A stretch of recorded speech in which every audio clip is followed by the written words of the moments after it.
I hereby call the Brockton School Committee to order for June 8th, 2021. It being time, I'm going to ask that we please stand and salute our American flag. I pledge allegiance to the flag of the United States of America and to the republic for which it stands, one nation, under God, indivisible, with liberty and justice for all. Thank you very much, everybody.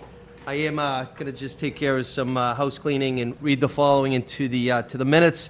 Due to the ongoing COVID-19 pandemic and state of emergency on March 12, 2020, Governor Baker issued an executive order temporarily suspending certain provisions of the open meeting law, which is Mass General Law, Chapter 38, Section 20. Pursuant to the order, public bodies are temporarily relieved from the open meeting law's requirement that meetings be held in public places, open and physically accessible to the public, so long as measures are taken to ensure public access to the body's deliberations through adequate alternative means. This meeting will be held and will be accessible to the public via Brockton Community Access, Brockton Public Schools website, which is www.bpsma.org, YouTube, and Comcast Channel 98 and 1071 on the HD version. The public can also access this meeting tonight via the following link, which is www.youtube.com/TheBrocktonChannels. Do want to thank BCA for always assisting us relative to school committee meetings. We will need to read the roll to establish a quorum. And the chair is here. Vice Chair D'Agostino.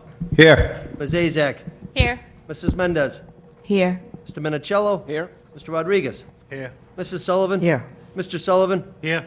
We have established a quorum. I do just want to take a moment to congratulate all the graduates on Sunday's graduation. It was awesome, and I want to thank all of the school committee members. All 7 went to all of the events, from Friday night to the 2 events on Saturday, and kudos to each and every one of you. It was just a wonderful day. And I want to thank Superintendent Mike Thomas and the school committee members last night that appeared, along with myself, at the Brockton City Council budget meeting. Job well done, Mr. Superintendent.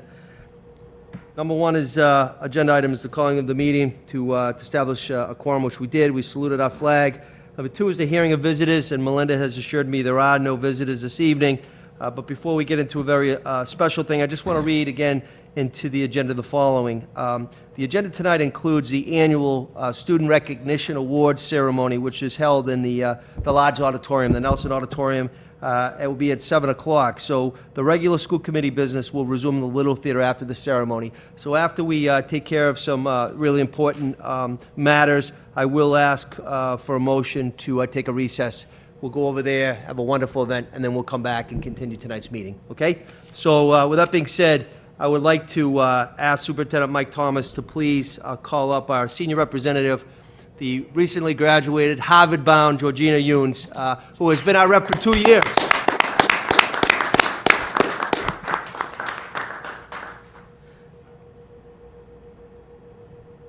Good evening, Mayor, Superintendent, and school committee members. Thank you for having me here tonight. I'd like to highlight some of the incredible events that have happened over the past few weeks with MBHS. The Brockton High Drama Club performed On With the Show outdoors right on the front steps of the Fine Arts Building. The following night, the band and chorus held their annual Pops concert outdoors as well. The class of 2021 just graduated this past weekend after a year and a half of remote and hybrid learning. Despite the circumstances, the class of 2021 was able to find unique ways to celebrate our great achievements. The Senior Class Executive Committee, along with our advisors, Mr. Brophy and Mrs. Otero, were able to organize a couple of unique events to bring the class together while still being safe. The Senior Class Executive Committee, along with our advisors, Mr. Brophy and Mrs. Otero, were able, on May 11th, the class held a drive-in movie in the school's parking lot. The movie Love and Basketball was projected onto a 40-foot screen, and students were able to hear the movie's audio by tuning into a set radio station while being able to socially distance and with a handful of friends in their own cars.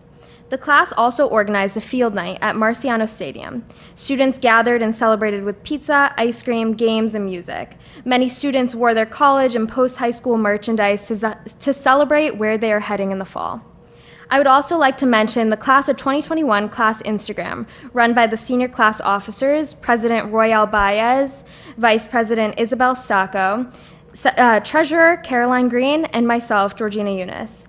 As class secretary, I maintain the class Instagram, and like other schools in the area, I want to celebrate our achievements by featuring students and their postgraduate plans. You can view the student features at Brockton High 2021 on Instagram.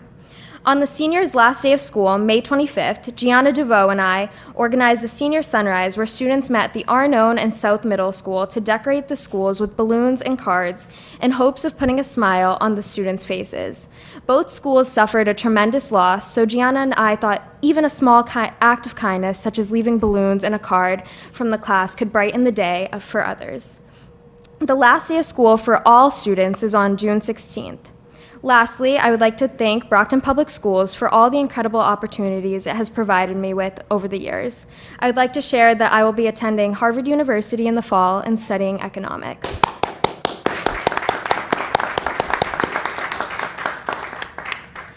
Thank you again for all your support. I've enjoyed serving as the student representative over the past 2 years. Have a wonderful remainder of the school year and have an amazing summer.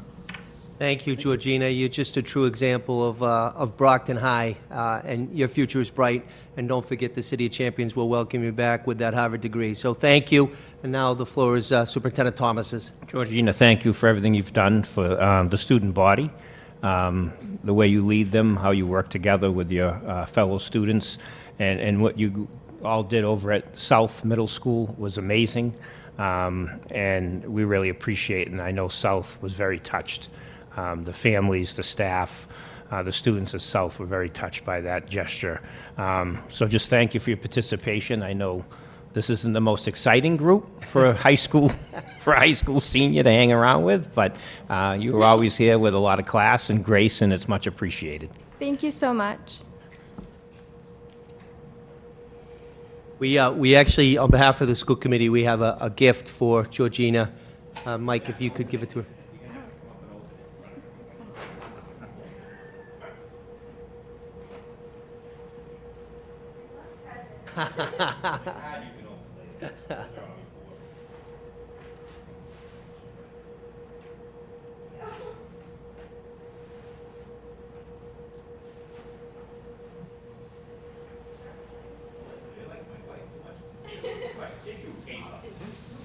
Never know. Oh, I love it.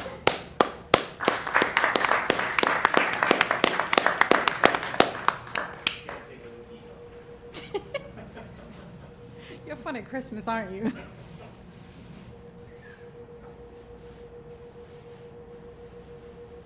You really are good.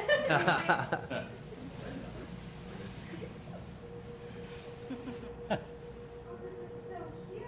I love the way it sparkles. Thank you so much.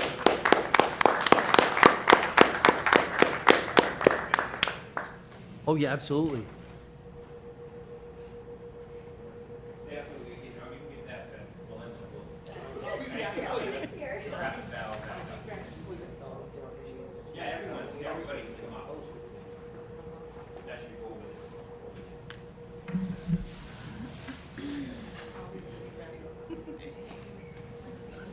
Yeah, don't look at it, just give it to me.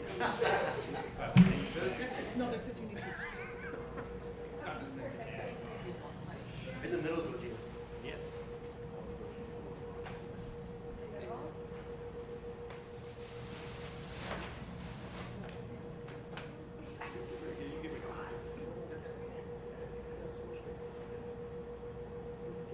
A lot of pressure all over.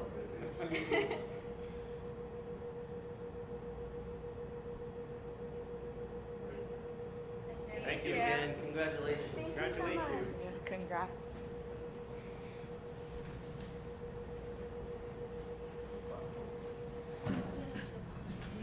So members of the committee, as I had indicated at the beginning, I'm going to ask for a motion to go into recess at this time with the understanding that we will come back and reconvene the regular school committee meeting for tonight. We had a pretty lengthy agenda, and we're going to meet some wonderful new employees as well tonight. So I entertain a motion.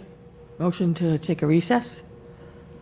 Is there a second? Second. Motion was made by Mrs. Sullivan, it was probably seconded by Mrs. Mendez. I'll read the roll. Chair says yes. Vice Chair? Yes. Ms. Azak? Yes. Mrs. Mendez? Yes. Mr. Minicello? Yes. Mr. Rodriguez? Yes. Mrs. Sullivan? Yes. Mr. Sullivan? Yes.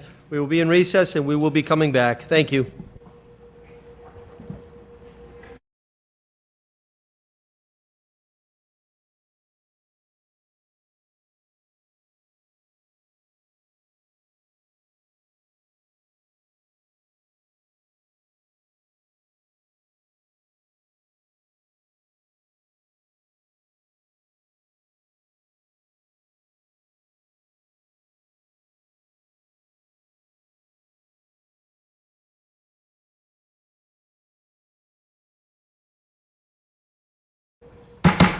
I hereby bring out of recess the Brockton School Committee for June 8th, 2021. To come out, we got to reestablish a quorum. Chair is here. Vice Chair? Here. Ms. Azak? Here. Mrs. Mendez? Here. Mr. Minicello? Here. Mr. Rodriguez? Here. Mrs. Sullivan? Yes. Mr. Sullivan? Here. We have hereby reconvened and established a quorum. We will go to number 3, actually number 2A, which is the consent agenda on the agenda, and it's subsection A, B, C, D, E, F, G. Any school committee members have any of these matters they want to take out? Seeing none, I entertain a motion relative to those matters. Motion to approve items A, B, C, D, E, F, and G. Second. Motion on the floor is by Mr. Sullivan, properly seconded by Mrs. Sullivan. I will just read those before we do the call.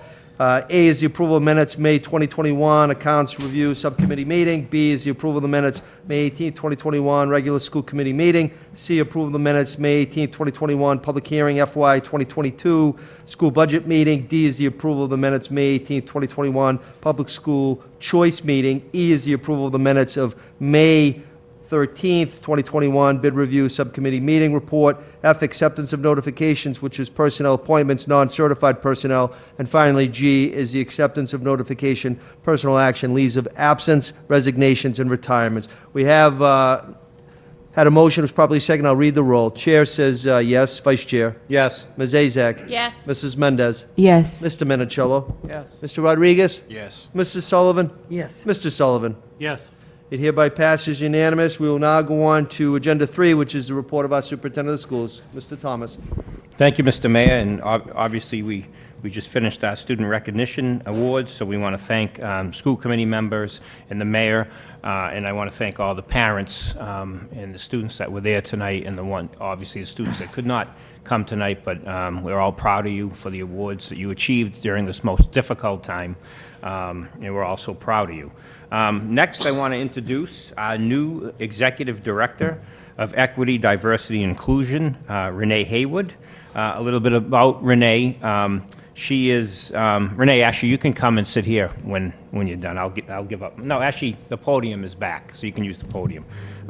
So Renee comes to us from the Massachusetts Department of Youth Services, where she served as a regional education coordinator. She's been a resident of Brockton for over 30 years, and she was the past PTA president at the West Middle School in 2007 and 2008. We are thrilled to have Renee in this new, very important position as she leads the Office of Equity, Diversity, and Inclusion, and she really looks forward to working with everybody in the school district, our students, our staff, our parents, and also the school committee. So, Renee, thank you, and we're great to have you with us. Yep, right there, yep. It should be on. Good evening. I think it's on. It's not so loud, but can you hear me? All right, I'll speak up. So I do have some slides. Thank you very much. I do have just a few slides for us. So as you know, I'm Renee Haywood, and I'm really excited about the fact that Brockton is doing this. I said at the last interview, if I'm not the one, I'm still so excited that Brockton is doing this because it's really important for this city. So we could move on to the next slide, please. I just want to give you a little bit of my background because you need to know who I am. I think that doing this work, there has to be some trust. I'm from Brockton, but you don't know a whole lot about me, and so I need for you to know some things about me.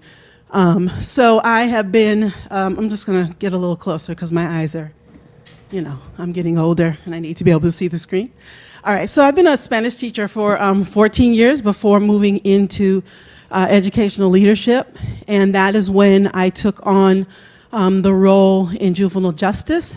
So that's what Mike was referring to, first overseeing the Boston area for DYS, for incarcerated youth, and then moving on to being hired directly by the state for the Director of Educational Services almost the last 3 years. And so throughout my career, I have been working on diversifying staff. I've been working on professional development, curriculum development. In terms of professional development, just really looking at what the needs are for teachers as they work with Black and brown students. Because, we all need to do this together, and there's so much that needs to be learned and understood. And so professional development there, curriculum development, looking to decolonize curriculum and adding all voices, and instead of centering one, so decentering one, but telling the full story and including multiple voices, multiple perspectives, because that is how we are all going to learn from each other. And then I have done a racial trauma and education conference for the past 2 years that included all of my teachers across the state, including special ed.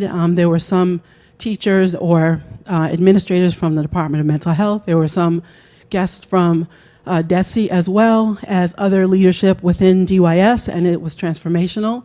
This last year that we had in April, actually, there were about 350 participants, and that work has really spread across the state. It could be from book clubs, different projects that they're doing so that they can start getting used to speaking about race, because when we don't do it right, we do cause some trauma. So it's really important, and there's so much more I could say about that.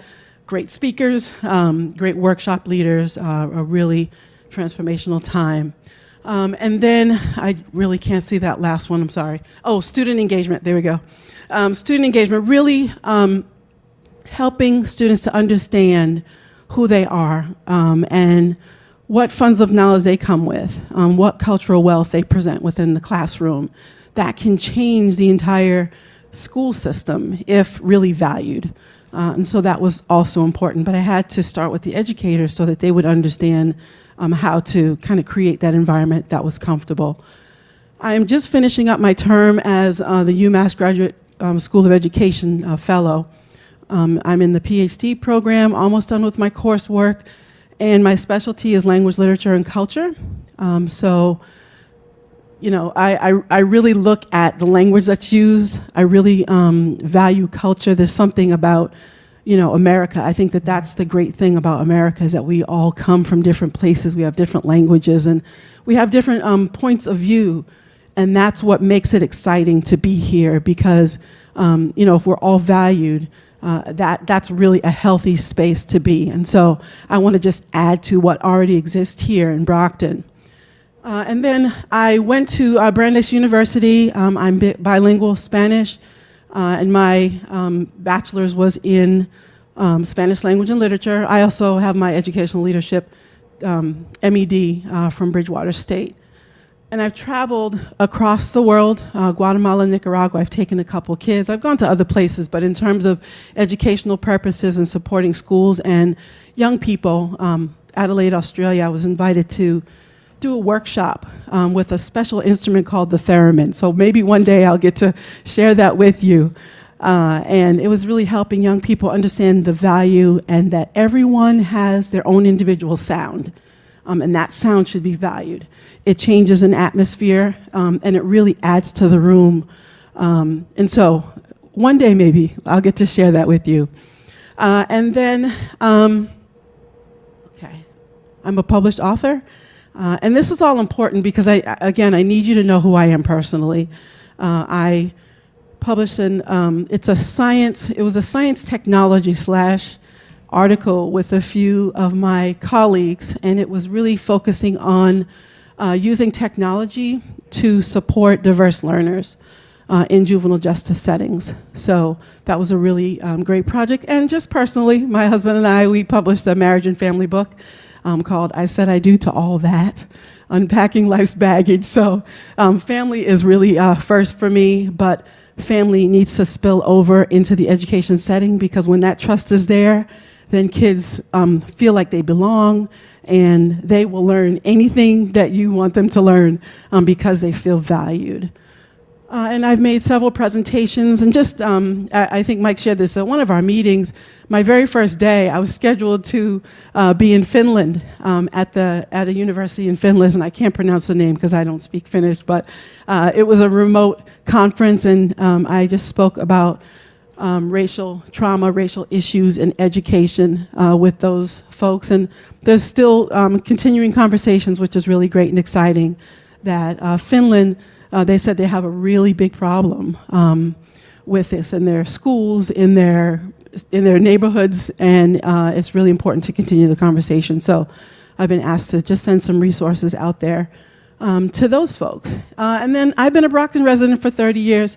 Two of my guys, they graduated from here 2013, 2016, and I have a daughter that went through the George, the Plouffe. She was in the 2A program, so I'm trying to go for, a bilingual, another one in the house. So that's who I am, just so that you know.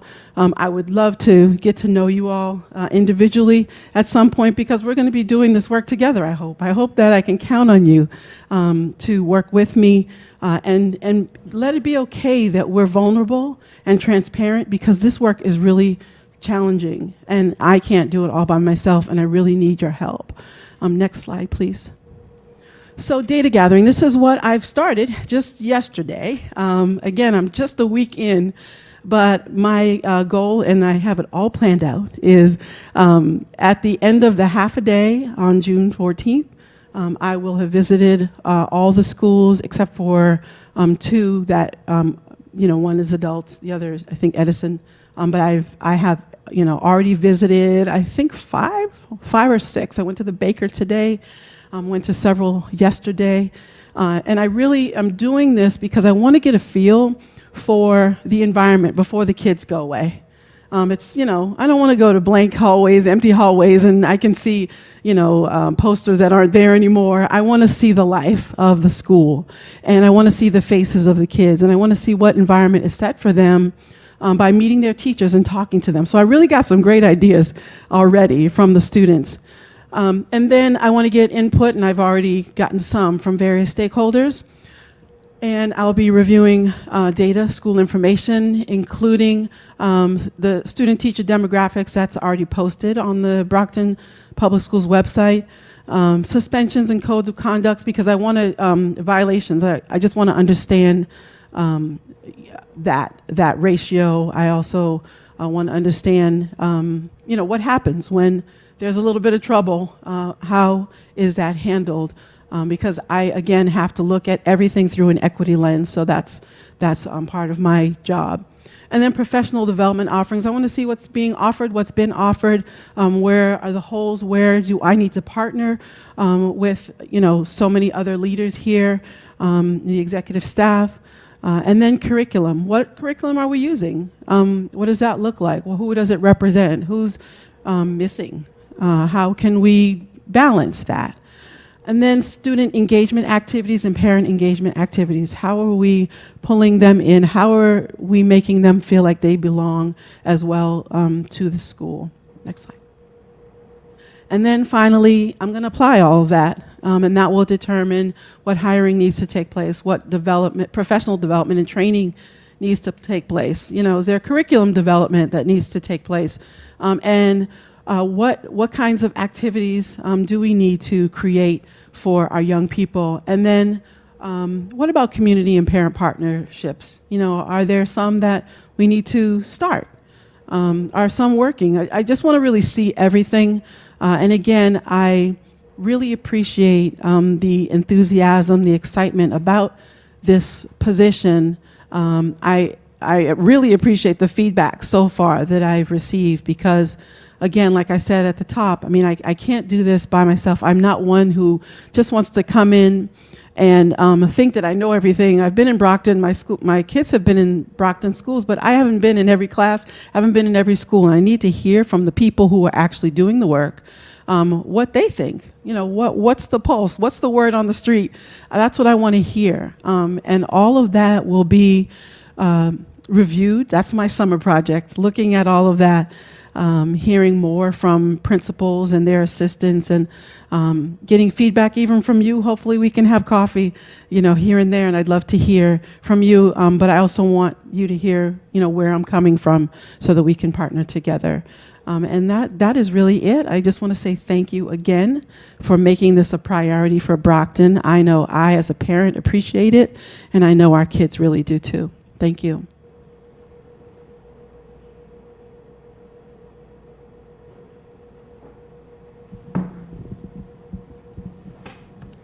Renee, we want to thank you. We want to thank you. That was an awesome, awesome presentation. The data gathering is just, it's a game changer, so thank you. And I'll be the first one to take you up on that coffee. We'll definitely have coffee. So thank you and welcome aboard. Thank you.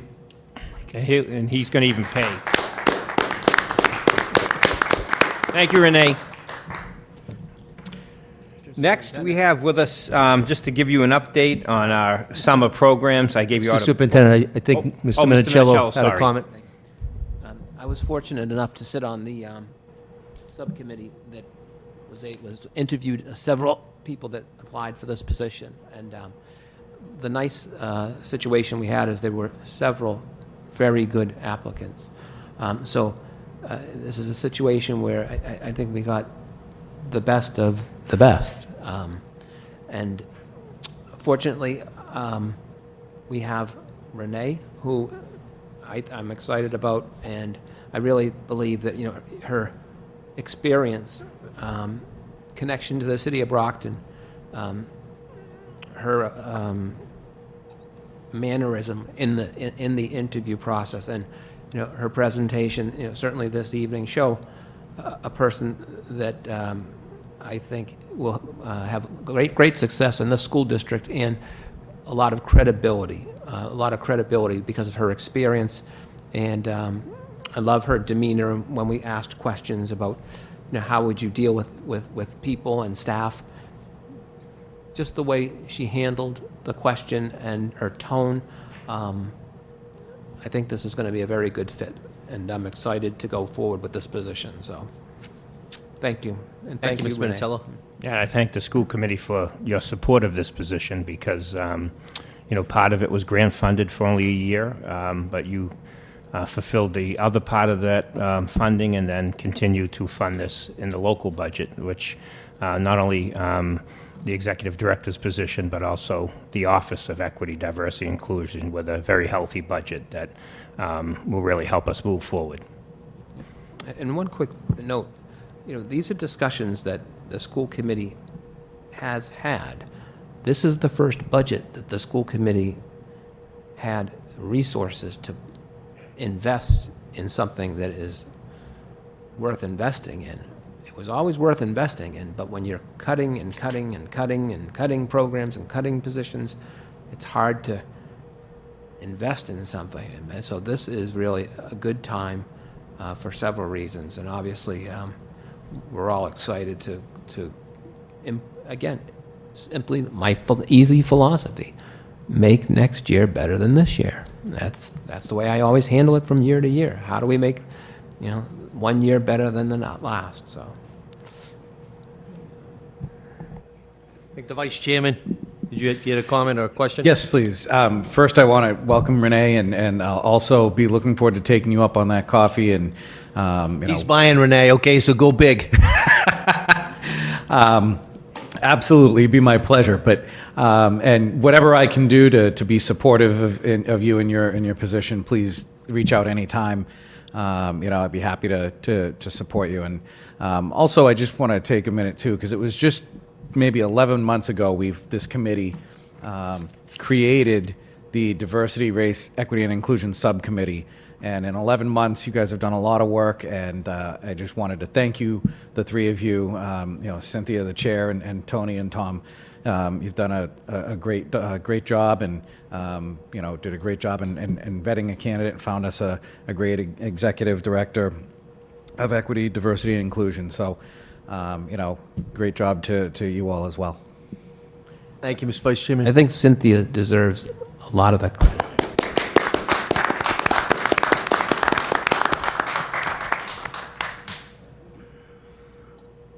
Mr. Rodriguez, please.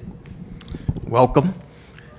I'm very interested in having a cup of coffee with you as well, getting your feedback with working with juveniles that are incarcerated. I have 20 years in the prison system myself on the security side, and that's something where the 20 years of seeing the prison population decrease in age and actually seeing a lot of, residents from the city, come into the prison system, so we could work on a plan to see how we can change that. Once again, welcome. Thank you, Tony. Cynthia, please. Well, thank you guys for all that, but I think obviously I've said this before, this is a collaborative effort. Also, Renee has mentioned that, so I can already see you have the right mindset, so thank you for that. And I'll be taking on many coffee dates with you for sure, so I'm excited for that. And Sharon, I also just want to say, I know you said that you're going to be passing on that torch, but we'll be pulling you along for sure and continuing pulling everybody along on this work, so thank you. Thank you, Mrs. Mendez. Mr. Sullivan, please. Yes, Renee, I just wanted to thank you. The PowerPoint was fabulous. I wanted to take you up on the coffee as well. I'm hoping you buy. I don't have to buy it. Buy him tea. Don't go for coffee. Get him some tea. Right? But I just wanted to say your enthusiasm for the job is perfect. You have a perfect personality, and welcome aboard. Nice job. Thank you. Oh, Ms. Azak, please. I just wanted to welcome you aboard. And unlike the others, let's go out for dinner. I'm a little more than the coffee. I can't wait to see what you're going to do with this position. And it's very exciting for us. So thank you, everybody. This is Realtors definitely are so going to be a position fancy. we're going to go. Oh, yeah, absolutely. You guys are doing coffee. Thank you. Thank you, We're Ms. going to spend Azak. some time together and really talk about things. So it's definitely an exciting time. Thank you. Long awaited. Thank you. Mr. Superintendent, please. Yeah, so again, I'll be remiss to not, obviously, it's great to have Renee with us, but I have to thank Sharon Wolder, who has led this work as her... Absolutely. As her probably the 45 other things on her plate. She's obviously the chief officer of Student Support Services, and but has led the equity work for the last several years. And again, that's what we all did when we didn't have the money, and we continued to lay people off. Sharon led this work with her diversity task force. So Sharon, thank you. And I know she won't be passing everything to Renee. As Renee said, it's obviously got to be all of us participating in this work if it's really going to move. So thank you. Next, I want to welcome, she's Zooming with us, right? Our Community Schools Director, Soraya DeBarros, and she is going to just present and give you an update on all our summer programs and let you know where we are with registration. And I encourage parents to sign their children up for summer programs. There's transportation. Our academic programs are all free this year. And if you are concerned or you just want your child involved in an activity, I mean, we have pages of activities. So we encourage you to sign up. Go on our website, bpsma.org. Look for the community schools page. Actually, the summer programs pop right up on the first page. You can click there, and it can take you right to all our programs, their explanation, and also how you register. So, Soraya, thank you for being with us. Thank you for having me. Now, can you hear me? Yes. Okay, perfect. Good evening, everyone. It's good to be here, and thank you for having me represent the community schools of Brockton. I would also like to thank you for your support throughout the past few months and your partnership of learning, enrichment, and empowerment efforts. It is my pleasure tonight to share with you our summer programs. But before I do so, I would like to share good news with you. Just today, we received word from the state that we were awarded two new sites for the 21st century programs. So we're very excited that next year, start September, we will have 7 sites for 21st century after school programs. And the 2 new sites that we just got awarded were the Angelo and the Ashfield schools. So we're very, very excited, and I wanted to share that with you. So that's more programs for our students, more services, and also more money coming into Brockton so that we can help our students out. I would like to share a very short PowerPoint with you that talks about our summer camp. I know you have been giving our catalog. It's a very nice spread of our offerings, and like the superintendent said, all the academic programs are free this year. And I'll explain why they're free and how they are free. So thank you again, and I'll be sharing the screen. Right here. When planning for the summer, what we wanted to do was to make sure that students were provided with opportunities and with fun-filled enrichment programs.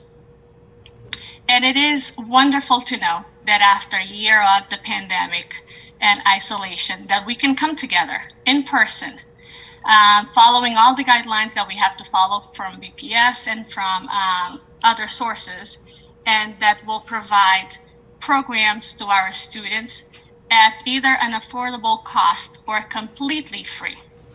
So along with the 16 traditional programs that we have offered every year, this year, for the first time, we will also be able to offer 13 new amazing programs.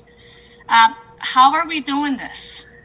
We're doing it based on the money that we were supposed to have last year for the 21st Century Grant for the 2019-2020 last year. So we do have carryover funds that we were allowed to use this year. So that has been great news for Brockton. So with that money, we decided to put ourselves to work, get to work, and offer as many programs as we could to our Brockton students. And we're also using some of the money from the 21st Century grants that were given this year for this school year. So that's how our summer program is going to work out. So these are the 16 traditional programs. You are very familiar with them. I kind of put the location, the dates, and we have a window for the programs, and we're starting, all of our programs are starting on the 6th, July 6th, and they're running until August 5th, with the exception of driver ed and raise up basketball that will happen in August. So these are our programs. As you can see, we start with Act 1, Scene 1. We go through the whole list of programmings like Engineering Everywhere, Extended Day program, and then we have the dates and the hours and the busing information as well. The 13 new camps that we have that we'll be offering, those are enrichment camps. And we're doing them, most of them are week-long programs, and some of them, the academic ones, will be one program for the whole month. And we're working on enrollment, we're working on registration, on staffing, so we're in pretty good shape at this moment. So these are the list of programs, and of course we're using licensed teachers. And we also have our paras who will be helping out. We're getting high school seniors, high school students, and college students to also help us out. And we're partnering up with lots of different organizations to make sure that we provide robust academic programs and fun-filled enrichment programs. We have 7 referral-based programs, and those are Humanities and STEM Camp, which we started this past April, and it ran very well. We have a new one, which is the Community Leadership Program for middle school students. And that's in partnership with the EDR, Educational Divide Reform. Rising first graders that we'll also be doing and will be happening at the George this year. The Step Up program, Power Scholars, Engineering Everywhere, and Summer Academic Session at the high school for high school students. And I just want to make sure that I say that the Summer Academic Session program was free of charge last year, and we did it remotely. And this year, again, it will be completely free of charge for Brockton residents, Brockton students, and it will be in person at the high school. So we're doing everything that we can to reach as many students as possible. So this is the enrollment as of today for these camps. When we add all of these numbers together, we have about 1,700 students that are enrolled. Is that number sufficient? No. Do we want more students? Yes, we do. What we have been doing is making sure that students receive the link for the catalog. I'm pretty sure you've seen the catalog. It's online. It's on our website. We keep on sending text messages and making phone calls to parents so they know that they can register their students. And like I said, these numbers are not sufficient. We have had a lot of students register, but what we're going to be doing the rest of this week and next week is to make phone calls, personal phone calls, which I believe in, and Mike knows that I do that a lot in my programs, is to make sure that parents are reached. We have people that are bilingual that also can make that connection in the parents' own language so that everyone understands what's going on. And like I said, with 13 new programs, parents shouldn't miss this opportunity. So I just wanted you to make sure to see what we're working on. We have been very busy. I have to thank the people in the office, especially Beth Keen and Melissa Shepard, for all the work they have been doing. I'm home on medical leave, but I have been working as well, making sure that everything is, making sure that everything is running well. So like I said, we're okay with staffing, we're okay with location, we're okay with camperships. So we just want the summer to start so that we can put all of this to practice. And hopefully for next school year, we'll start working on the summer program probably in January to make sure that everything is done on time so that we can have as many students as possible. And hopefully we'll have money that we can use and put to work so that more students can register and take advantage of these programs. If you have any questions?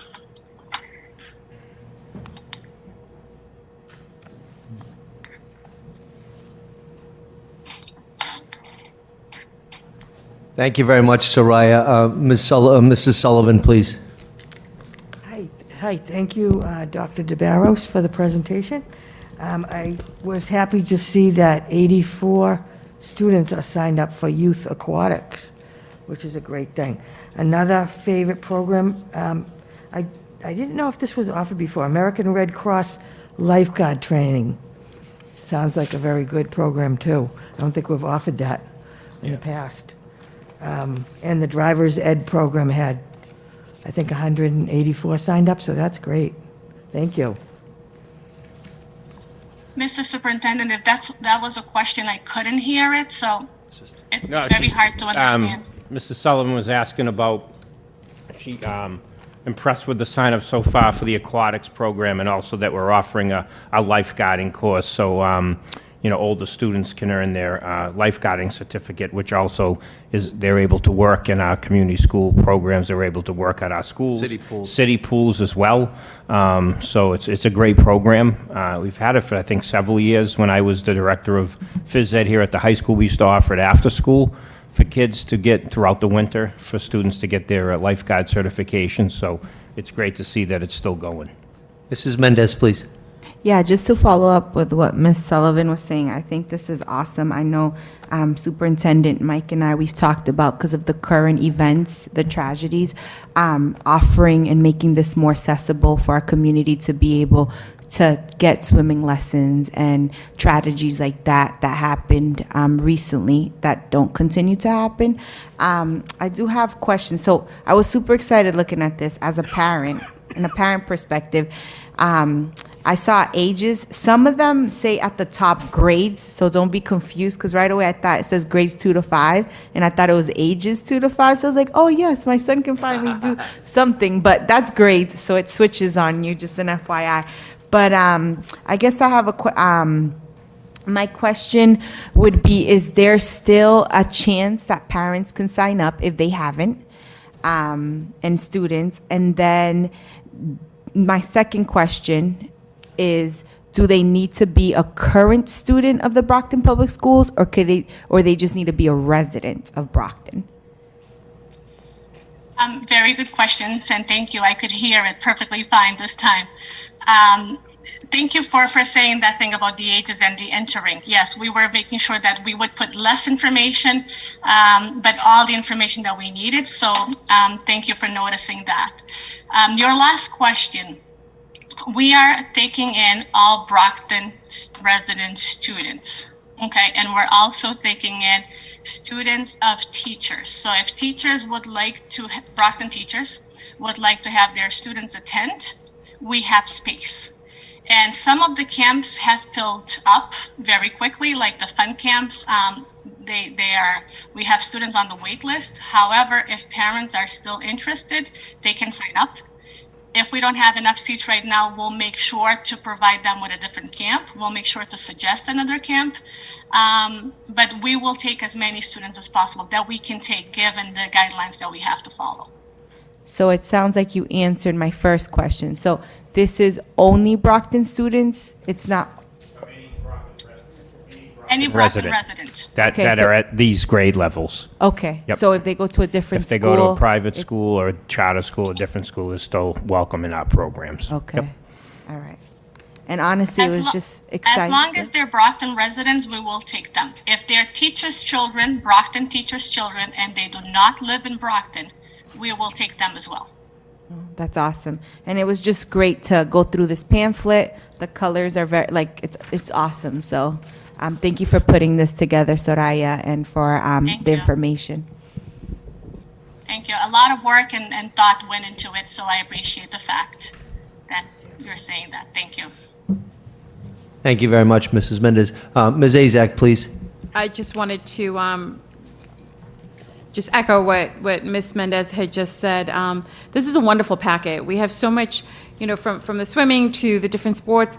It's got a little something for everybody. And I know after the recent passing of a couple of our students within the past couple of weeks, I had spoken with Superintendent Thomas to try to see if there's a way that the school department and maybe the city together, we can work together to offer swimming classes and kind of maybe make it mandatory for the younger kids to avoid these accidents.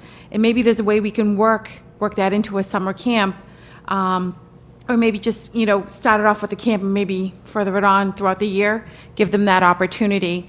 But no, this is wonderful, absolutely wonderful. And it's great to be able to offer this to the residents and to the BPS faculty, the teachers' children, if they don't live in Brockton. So thank you again for the presentation.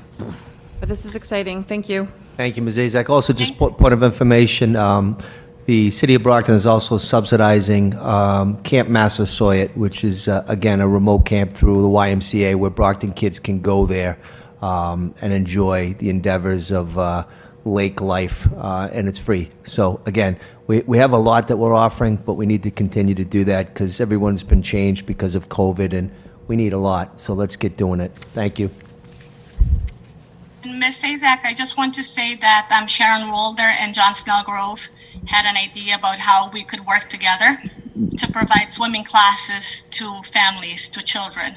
So that's something that we are already working on. And I will be contacting the supervisors of the swimming program so that we can start something ASAP. But John Snellgrove and Sharon Walter already reached out on that. Thank Oh, you. definitely. I think it's a wonderful idea because when I spoke with the superintendent, we offer it at high school, but we need to get this out to the students when they're younger and not wait just till the high school. And I'll admit, I opted out of it when I was at Brockton High. It was easy to opt out of, where if we try to make it mandatory, it's only to help them. And if we can make it fun like this is wonderful. That way they can take advantage of other opportunities down the road. But it's all about safety. It's something as simple as teaching someone how to swim. And whatever Ms. Walder, Mr. Snellgrove, whatever you need, Soraya, just let us know, because this is definitely priority, especially after this past month, what the Brockton Public Schools went through with 2 of our students. I mean, that's heartbreaking. And if we can try to stop that, we'll do our best to try to figure something out to offer programs for them. But again, this is wonderful. It's exciting because it gives the kids something to do this summer. And I don't remember us doing something like this for a while, so this is nice. Thank you. Just again, we also offer free swimming lessons at the Cosgrove Pool, the East Side Pool, and also the pool here at the high school. The lifeguards do that before it's open to the general public, or they do it in the afternoon as well. So we just need to market that a little better as well. Absolutely, yeah, and I want to thank Michelle Zachary, Yep. and before Michelle, Brendan O'Neill, actually, Mr. Minicello, who spent a lot of time in the Brockton High School pool, has known how much, Tom has always been supportive of the swim program. Claire but Childs as well. Claire, Yep. oh yeah, Claire Yep. Childs, my Yep. mentor. Yep. They have done this, we've been doing swimming lessons through community schools for years and years. I think I took part when I was a kid, but we have to do a better job making it more accessible to people who are struggling financially, and we also have to make sure that we market it better. Yeah, and can I add to that? Sorry, I don't mean to interrupt anybody, but I also think Mayor Sullivan said making the information more accessible, but also maybe teaching our community. From my understanding, a lot of people have anxiety for past experience with just being fearful of going into the water, having experienced themselves. But I have a wonder, also, like, I'm completely on board with Joyce Asak. I definitely want to support this 100%, but is there any way that we can start at an earlier age? I see here that it starts at grades 1.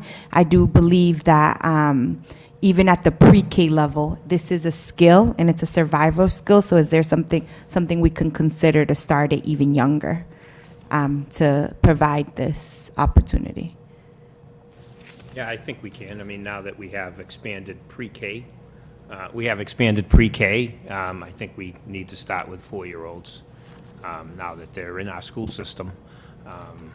And so I just think it's, obviously, the more we can make it more available and to parents, and again, affordable, and more widespread. I mean, we're one of the only few school systems in the state that has an indoor pool.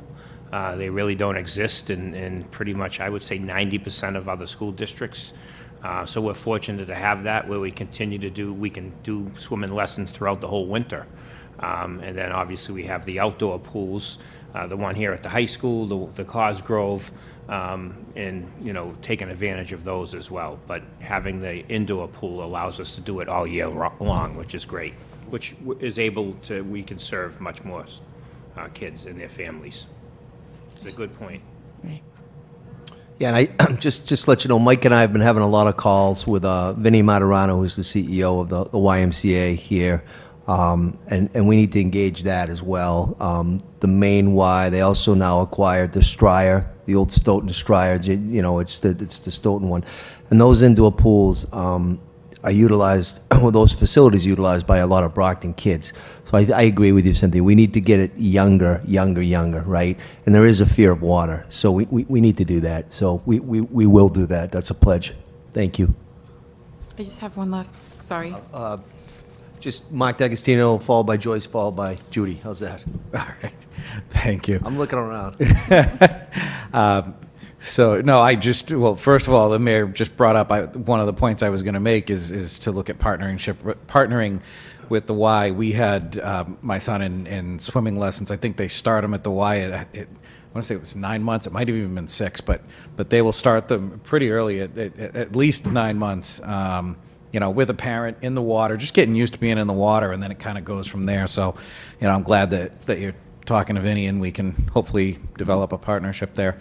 Also, if Soraya is still with us, I just wanted to, I think, we need to mention, while as things are winding down here in the district for the summer, and even this body goes on a light summer schedule, the folks at community schools are going in the opposite direction, and they're ramping up for a very full and busy summer.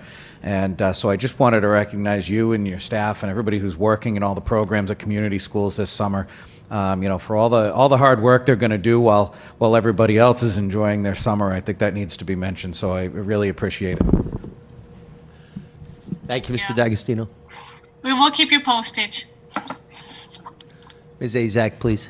Actually, Mr. D'Agostino had just mentioned what I was going to mention. So it was originally, I thought if we could partner I was going to bring this up under unfinished business, but since we're talking about this now, if we could partner with different, whether it's the Y or Westfield or a few other places that have the indoor pools to offer this year-round and maybe offer them a voucher and somewhat make it mandatory, because this is only to save their lives. And then the other thing is my phone died. I was trying to look on our BPS page. So do we have like a link of fun things to do? Like, is this linked to our Right BPS? on the front. It's This like, is right on the front of our website. yeah, I saw it on the front, but do we have like just like a circle on our actual page? Things to do in the summer. There's a lot of free events that come up in the summer as well, especially on Fridays, I believe. They always had events going out throughout the summer, things to do. Maybe have a special link just to have this on there, so make it easy for parents. This one here? Yep, just where, for them to Yeah, go. it's right on the front. There's a button, special button for summer programs. right Okay, at because the I front. saw like a square sheet, but I couldn't remember. Yeah, I looked at it we earlier. Just added a summer main programs. summer. It should be right on the Perfect, main so we page, can- right, Melinda? We had her do that a couple weeks ago. Are we able to share this online? 'Cause Absolutely. so many parents, and it's all about social media these days, and that's been- how people are learning about this. It's been texted out. It's on our Facebook page. We've texted it out twice. I did see it on the Facebook page, so we'll go ahead and maybe share it to our Facebook pages, just to get the word out. This is a wonderful opportunity for a lot of families to take advantage of. So definitely awesome. Yeah. Thank you. good. Thank you, It's Ms. Azak. Mrs. Sullivan, please. Yes, I just wanted to reiterate what Superintendent Thomas said about the community schools has been offering swim programs for years and years, but like they're not really very well broadcasted. But so they do offer it spring, summer, and winter. So my kids took part in it. It's been going on for years. Also, the YMCA, I know, like Mark said, takes the kids younger, and if money is an issue, I know they have scholarships. So people just got to ask. So there is a lot out there available. Thank you. Thank you, Mrs. Sullivan. Any other questions relative to that? Mr. Minicello? First of all, this is really a nice, aesthetically pleasing and easy to read brochure. Like previously said, it's really user-friendly, and it also offers a really nice variety of different activities. I mean, that's the number one item that always concerned the school committee, and that is having good choices to engage our youngsters so that they are occupied doing activities safely, energetically, and piques their interest. I mean, so just, to name a few, we see they have engineering and STEM programs, they have robotics, they have Act 1, Scene 1, leadership camps, middle school community leadership for the 21st century, summer humanities and STEM camps. I mean, Red Cross lifeguard training, all the sports you can think of, certainly the pools. It's just great. It's a great variety for our parents, and to get their children engaged in safe and productive activities. But there's also a component in here with regard to education, homework and sort of advanced studies. So if you think that your student needs a little tweaking this summer because of the pandemic, then we also have some academic camps. So there's so much to choose from. But I think the big thing is, like Mrs. Sullivan was saying, and Ms. Azak, it's really getting the word out. We need to, before these kids are out of our schools, we need to make an effort to get this in the hands of the parents so that they know what activities, like Ms. Sullivan is saying, are out there, because we want these kids engaged, especially in swimming. If you can't swim and you're near the water, there's a chance something can go bad very fast. And if it goes bad in the water, we know what can happen, unfortunately. So I really think we do need to make a push this summer before the kids leave school at getting parents aware of what's out there.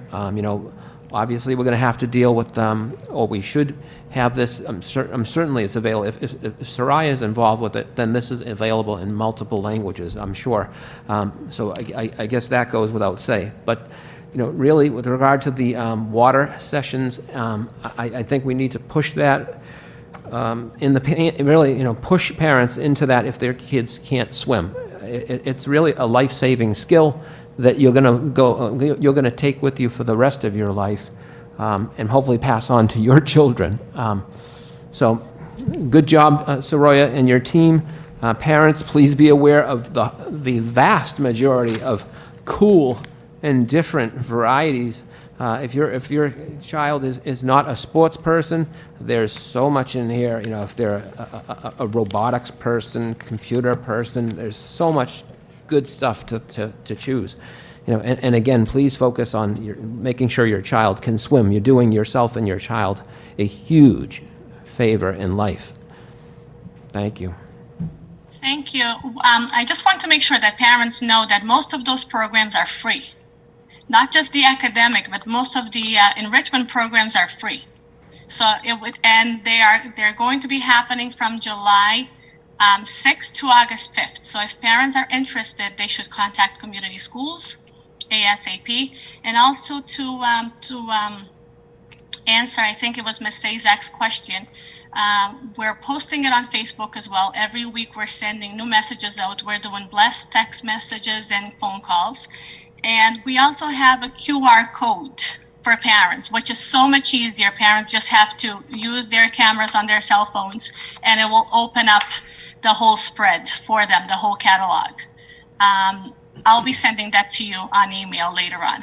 But yes, please pass the word around, because like I said, even though a lot of people have registered, we do want more kids to be registered and to take advantage of this year and the free stuff that we have.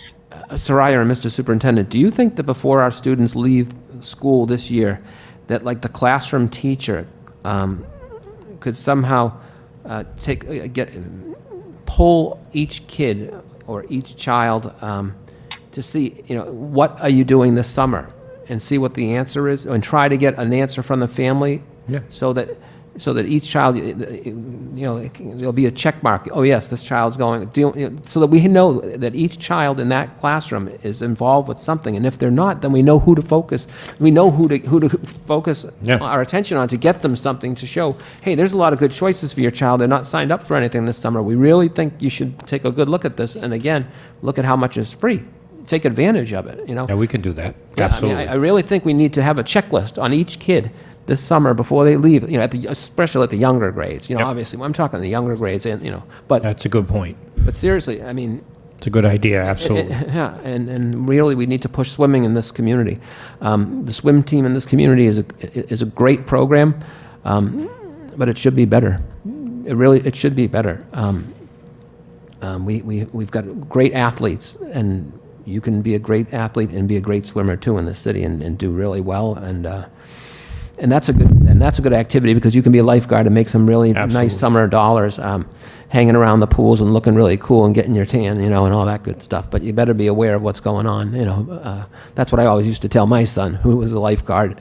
You better be aware. You better be aware and watch those kids and make sure that you know where they are and what they're doing, because they're fast, real fast. And there's, I know this from running the phys ed department at Brockton High School, is we used to teach swimming. The first thing I did when I took the job was to get rid of the bathing suits that were mandated to be worn. The green ones? Yep. Yeah, I remember the those. Speedos that we had to wear when I was a freshman, and I was being Color- traumatized by that for life. When I became the department head of phys ed, I got rid of them all, and students are allowed to wear their own bathing suits, obviously appropriate bathing suits. But I think that we've kind of, the teeth has been taken out of the swimming program at the high school. I think it's too easy for students to get out of it. I think we need to bring Nick Lee before us, the department head of phys ed, have him come before us before September, and we really should look. We have a policy. We do have a school committee policy that mandates swimming for all high school students 9 through 12. Again, but over the years it's been watered down. Several students are able to get out. some get out because they take a test that proves that they can swim. Others get out because of different notes here and there. And I just think that we need to probably tighten up that policy. And, we have the luxury of having an indoor pool. We have the luxury of having teachers that can teach swimming. I just think the teeth of that has come out. I mean, we all know when we went to Brockton High, we had to take a swimming class in phys ed, and it's tough. I mean, but it's something we really have to take advantage of. You could, as long as you could pass that test and Oh, absolutely. and tread water. That was the key. You had to be able to tread water. You had to pass treading water so that you can, keep from bobbing one up side on of the that, pool on that. to the Yeah, other. keep bobbing your head up. And it was a great activity. The problem was, the bathing suits, as we all recall. The guys would get the biggest bathing suits so they would look like a real bathing suit, but when you jumped in, it was like a parachute surrounding you, so you'd almost drown because of the bathing suit. Yeah, I'll never If you forget had it. a class over in the fine arts section of the school, and you had gym, and you had to, get out of the pool, take a quick shower, get your clothes on, get to fine arts. This is memory lane here, right? I was traumatized. I could tell. Oh, please, I still live with the But, trauma. yeah. But it was a great skill to have. It could save someone's life. So, Absolutely. Any other questions? Tony, please. Thank you, Dr. Barrows. This is, to echo the board members, this is a very well put brochure.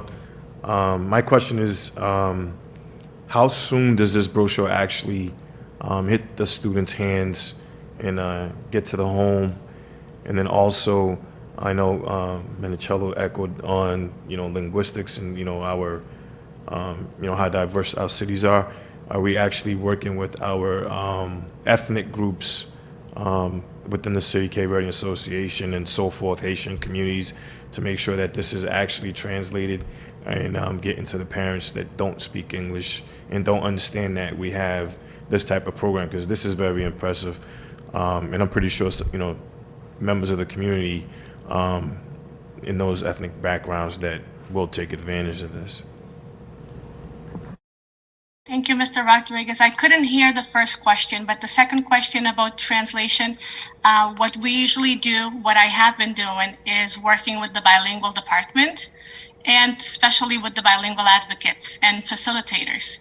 And what we have been doing is to literally pick up the phone and call the parents and tell them about the programs. And we have the programs that are referral programs. We have 7 of them. And we basically call and invite each parent and speak in their own language. And we have people that speak Haitian, Haitian Creole, French, Spanish, Cape Verdean Creole, and Portuguese. And they can call these parents. And, they have that contact. They can explain the program. They can walk through them. They can register them. They can help these parents register their kids. So that's what we have been doing, okay? But I could not hear the first question. It's when the catalog was first available. It was May 10th, on May 10th. So it has been almost a month. It will be a month on the 10th. So Mr. Superintendent, But that's something that, like I said before, planning for next year, that's something that we'll start doing in January, to be honest with you, because it's a lot of work. It takes a lot of work, a lot of effort, and it takes a team to put it all together. So the goal that we have after going through this year is to start working on it so that early enough parents can have all the programs and have plenty of time to register. Again, this year, how it has been going. It has been trial and error kind of year, but we're very thankful that we're able to offer as many programs as we're offering right now, notwithstanding the pandemic and everything else that came with it. Thank you, Doctor. Just to kind of piggyback on Mr. Rodriguez, I also think we should do an outreach to the clergy and pastors here in Brockton. We have such diversity. I have a standing Thursday call with about 30 of them, so we can physically give that to them, and they can do outreach in their congregation. It's Cape Verdean and Haitian and Angolan, Nigerian, Latin communities. So there's a lot. So let's tee that up as well, including the organizations you mentioned as well, Tony. Thank you. Any? Great idea. Thank you. Thank you, Doctor. Mr. Sullivan, followed by Mr. Minicello, please. Yes, sir. I just wanted to thank you for the presentation. It was fabulous. Your brochure is fabulous. And I just have one quick question. You had mentioned driver's ed. The starting date is, what was the starting date for driver's ed? They have 3 sessions this summer, and we're doing a hybrid one. They will have all the classes online, and then they will do the driving in person, obviously. So the thing is, they're starting on the 28th. I think it's June 28th, and they're going all the way to the end of July. So it's a bit more than a month, and Okay. then they will be off in August, and we'll return in September. And for September, I don't want to speak out of turn, but in September, we're planning to have sessions, hybrid sessions again, because those have been working for the instruction. And so we'll have one session in the afternoon and one session at night in the evening. So we'll have 2 sessions a day as well. So, but that's work in progress right now. And just one The need final, is out there. one final thing, Soraya, you did a fabulous job. You really outdid yourself this year. Thank you. Thank you. I'm going to have Mr. D'Agostino followed by Ms. Azak, please. You didn't have a follow-up? No. Starting to lose track, because Mr. Minicello, sorry. I just think this reinforces the need where the bilingual department has to make phone calls to children's families. I think this reinforces that we need to make sure that each classroom has a checklist that we know that the students that we have currently are going to be involved in some sort of an activity, or we make a really strong effort to make sure that these students have been approached and their families approached, especially if they don't speak English, the families don't speak English, and that every available slot in our aquatics programs are filled this summer with children who can't swim. We really need to make sure that all those slots are filled. I concur. We will do that, and I like the idea of the clergy as well, and the idea of reaching out to the principals and teachers. So I will be reaching out to the principals and asking them that they reach out to their teachers, and we'll go from there. Thank you. Ms. Azak, please. Actually, Mr. Minicello had just touched base on what I was going to mention. Maybe just go a smidgen further and reach out to our adjustment counselors. They know the children that there's language barriers, so maybe the adjustment counselors, So it's going just- to be a team effort. Everybody just do our best to reach out. Yeah, so we do this every year. The adjustment councils get all the scholarship money, so they know who into school to give the scholarships to. So they do this every year, this programs. Then obviously the reason why you employ so many bilingual community facilitators is for this reason. I mean, they all have school-issued cell phones. They've been calling parents. We've made them full-time, so they used to be part-time. You also have the bilingual department that does this. The adjustment councils have been doing this for years. They get the scholarship money that comes out. They know the students and families that are struggling. Sharon works with John Snellgrove on that. So, you know, again, you're right. We have to continue to do more, but we've been doing this for several years, getting the word out. I mean, this is more important to get the word out more so this summer. But, you know, they've had community schools started under Kathy Smith and followed by the people that followed her, that they've had a pretty well-oiled machine for a long time. And now getting the bilingual department involved, the adjustment counselors involved. So this has been something, again, we'll do a better job of it, but it's in place. It's been in place for a long time. And the only reason I'm saying that, I don't want, because these people have spent a lot of time over several years doing it, so I just want them to get their recognition. They have been doing this. Adjustment counselors, bilingual community facilitators, they've been doing this hard work for several summers now, and we'll continue to do that.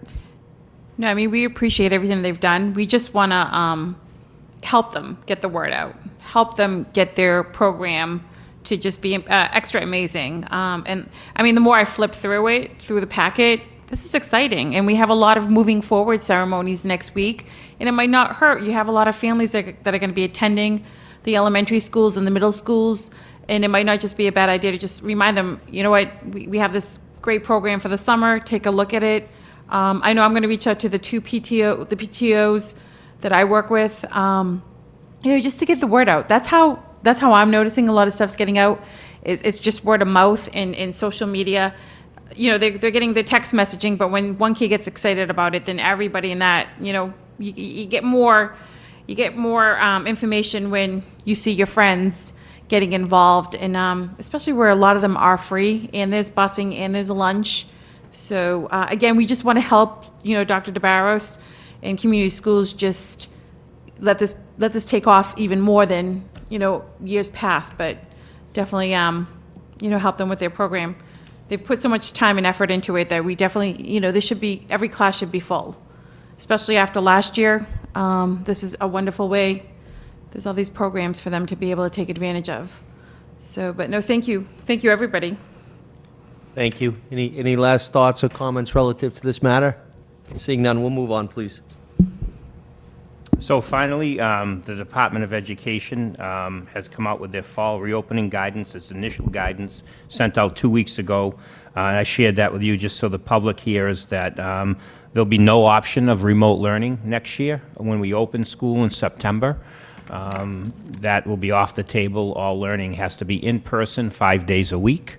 And that means if you're keeping your child in one of our schools, that means they'll be back to a regular program where you have to be in school, and if you're out, you're absent. There'll be no remoting into the class if you're absent. That option is no longer available. It will not count towards student learning time. We have applied for a virtual school, which would be a separate school. It's kindergarten through 12th grade, and Ethan and the team have been working on that. And Mr. DiAugustino has been getting the emails from the Department of Ed. So our initial application, we have to do some work on it. So a virtual school, and we're going to be sending out a survey to parents and really try to get a hard number of who will not be sending their children back and want a virtual school. A virtual school is they do not stay in the school they currently attend. They go into a separate virtual academy. There'll be some live teaching with some of our teachers, but there'll also be some Edgenuity, which is obviously a virtual learning program. But the option of remote learning next year is not an option.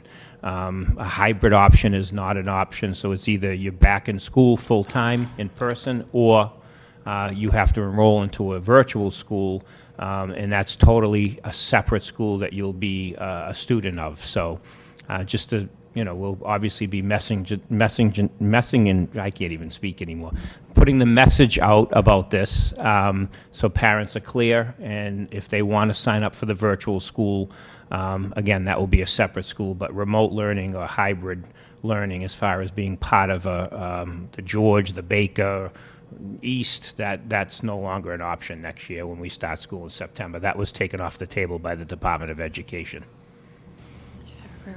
So I understand the whole remote learning, but the virus hasn't gone away. I know more kids now that have COVID.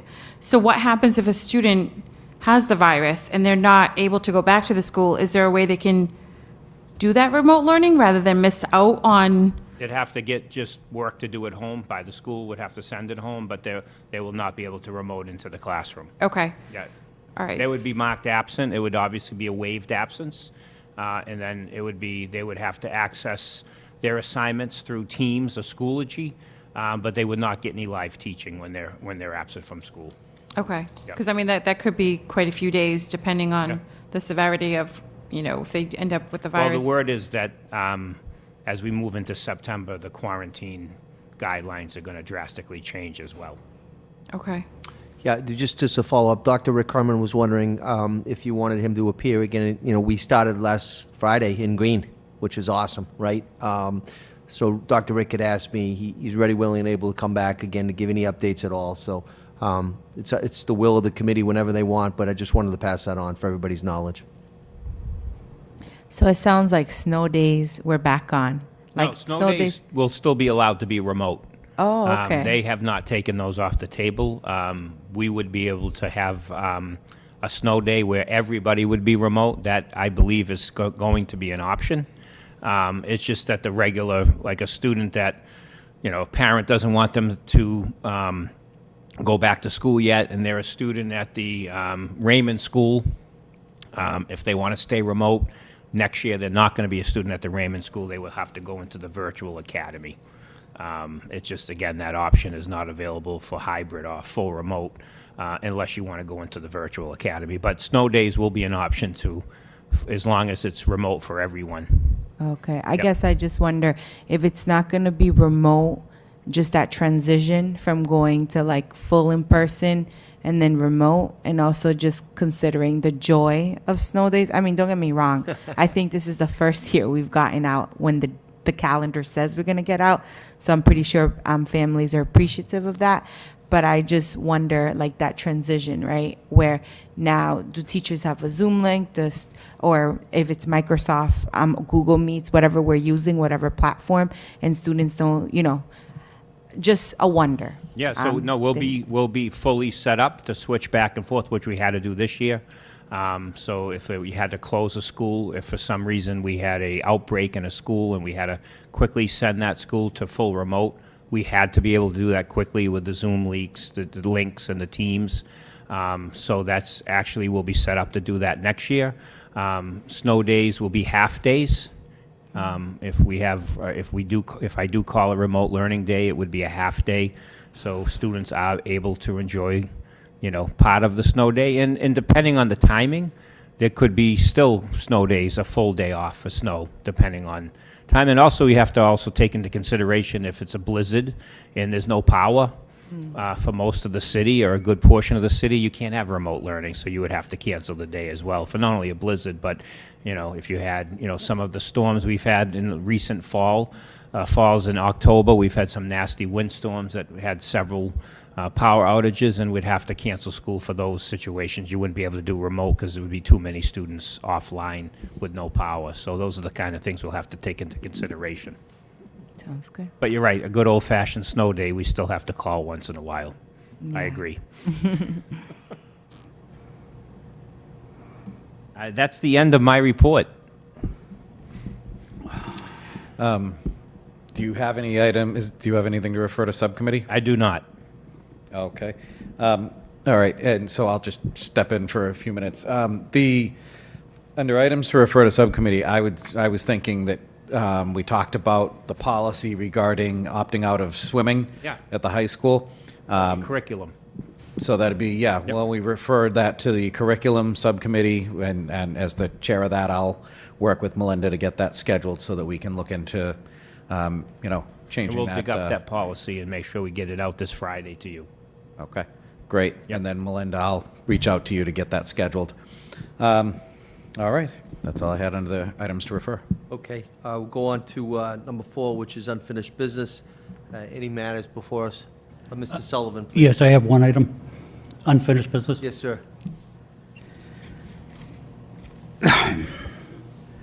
The bid review subcommittee met tonight, June 8th, 2021. The meeting was called to order at 5:30 p.m. Governor Baker COVID-19 temporary orders was read off. The meeting was held on Zoom by Mike Simmons and BCA. A roll call for quorum was called. We had a quorum. Also present was Mike Bandis, BPS Administration. Tim Sullivan was the chair. Mark D'Agostino and Julie Sullivan were also present. Item 1, excavation of concrete work for $25,000. The motion was rejected by Mark D'Agostino, seconded by Judy Sullivan. Roll call was taken. The motion was carried unanimous. Item 2, the low bid was accepted for the new paving work for July 1st, 2021 to June 30th, 2024. Motion was made by Mark D'Agostino, seconded by Judy Sullivan. Roll call was taken. Motion was carried unanimous. Item 3, low bid was accepted from T.L. Edwards of Avon, Mass. 02322 for paving costs for 0 to 10,000 square yards, $16.80 per yard. For 10,000 or more yards, $11.80.